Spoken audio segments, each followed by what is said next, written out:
Hello, Anicod here, and today I'm going to take you through the different ammo types in Rust.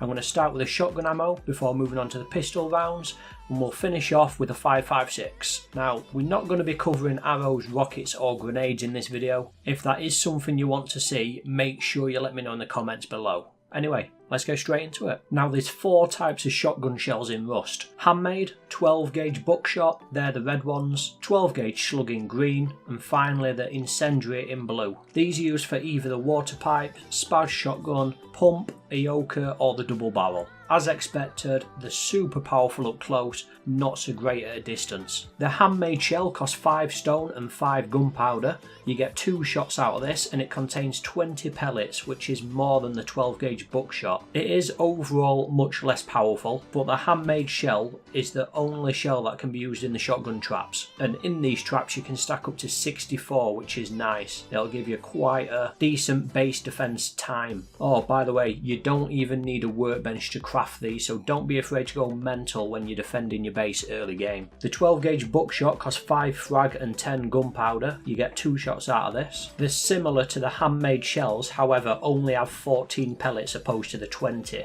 Don't be fooled by this, the buckshot can fully down a geared player with just 1 shot at point blank range. You do need a level 2 workbench to craft, but certainly worth having equipped at close quarters, especially in these base defences. The 12 gauge slug costs 10 frag and 10 gunpowder, and instead of firing pellets as the name suggests, it fires 1 single slug. So like 1 huge bullet instead of 14 or 20 small ones. Because of this, the close-up damage is slightly lower, but the range and accuracy is much better over longer distances.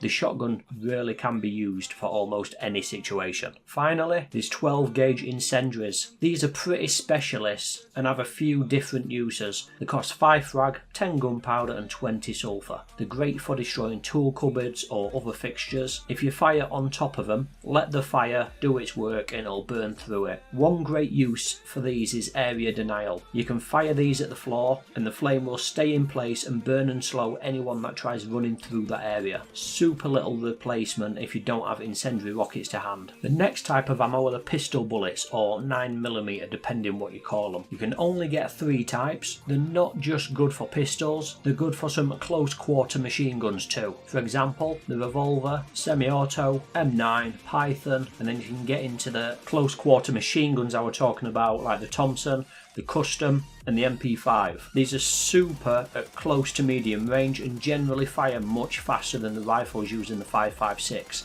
meaning a really high damage per second, or DPS, especially at close range. The top tip any player will tell you is never rush a player with a custom. The standard pistol bullet costs 10 metal frag and 5 gunpowder. You get 4 shots out of this. The damage on these depends on what gun you put them in and not the ammo itself. For example, a revolver will do 35 damage, but if you use a Python with the same ammo, the damage will be 55. All guns have different sounds, so listen out and learn what guns make what sounds so you know what you're going up against. The HV pistol rounds, or high velocity rounds, cost 10 frag, 20 gunpowder. You get 3 shots out of this. In my opinion, they're pretty much useless. Everyone's got their own opinion, but for the extra price you pay, all you really get is a tad more range and damage depending on what weapon you're using them in. You can push the range a little bit further before having to aim off to compensate for bullet drop, but it's not a great idea to be shooting long range with pistol ammo anyway, unless it's at someone with light gear or already damaged and you're trying to finish them off and you have no other weapon to hand. Again, in my opinion, not worth the extra cost, but it's up to you. The incendiary pistol rounds are great little rounds that cost 10 frag, 10 gunpowder, 5 sulphur and 1 low grade. They're really expensive for what they do, but they're the most powerful ammo for any weapon that takes pistol rounds. As the name suggests, use them to cause fire damage as well as standard damage. You will need a level 2 workbench to craft them, in which case you will probably have something a little more effective research like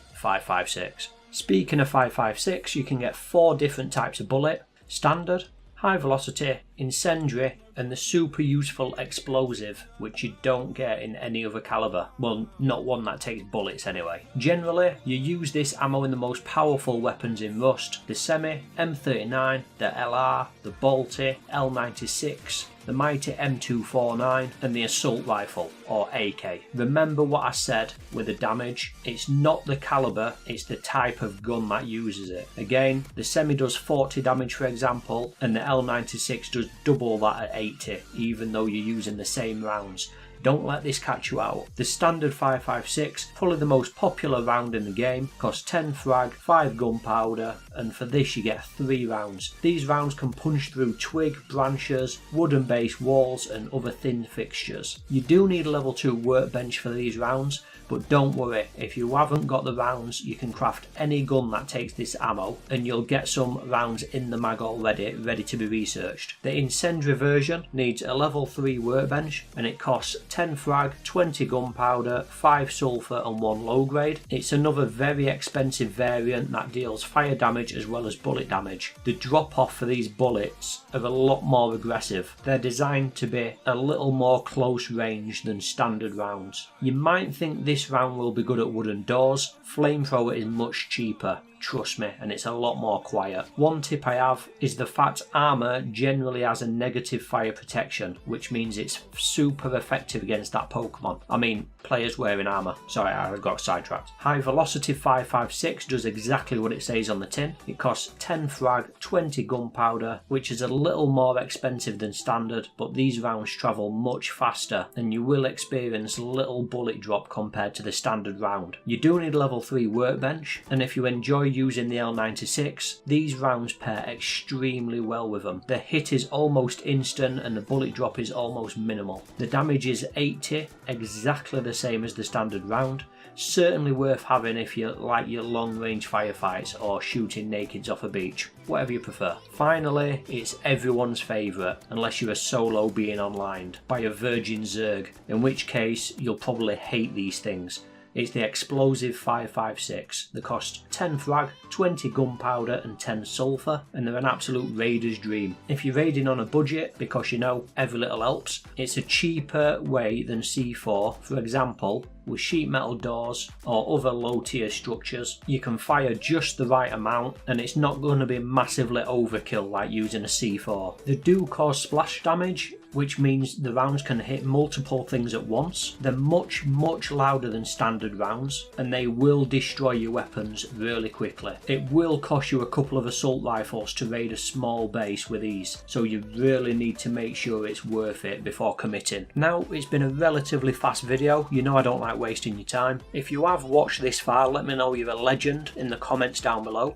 If there's anything you want to see, let me know. If you did enjoy it, feel free to leave a like. It lets me know I'm doing a good job, and if you want to see more of these videos, hit the subscribe button. Really appreciate you watching this far, and again, see you in the next video.